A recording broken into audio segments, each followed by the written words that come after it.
उगवलेल्या पिकांना जीवदानाची प्रतीक्षा, आता पावसाची ओढ कायम आहे. केळापूर तालुक्यात पावसाअभावी शेतकरी चिंतेत, तर इंद्रराजा आता तरी बरस अशी आर्त हाक ऐकायला मिळते आहे. यवतमाळच्या केळापूर तालुक्यात पहिल्या पावसानंतर शेतकऱ्यांनी मोठ्या उत्साहात खरीप पिकांची पेरणी पूर्ण केली. सोयाबीन, कापूस, तूर आदी पिकांचं उगवण ही चांगली झाली. मात्र गेल्या काही दिवसांपासून पावसानं दडी मारल्यानं उगवलेल्या पिकांवर कोमजण्याचं संकट ओढवलंय. त्यामुळे शेतकऱ्यांच्या चिंतेत दिवसेंदिवस भर पडत चालली आहे. सर्वत्र इंद्रराजा आता तरी बरस अशी प्रार्थना केली जाते.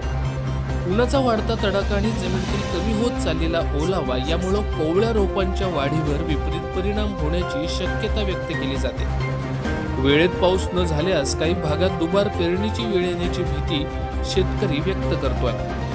कृषी तज्ज्ञांच्या मते उगवणीनंतरच्या टप्प्यात पिकांच्या मुळांच्या वाढीसाठी पुरेसा ओलावा आवश्यक असतो. या काळात पावसाचा खंड पडल्यास पिके पिवळी पडणे, वाढ खुंटणे किंवा वाळण्याचा धोका वाढतो. कर्ज काढून बियाणं, खतं आणि शेती मशागतीवर खर्च केलेल्या शेतकऱ्यांचं भवितव्य आता पावसावर अवलंबून आहे.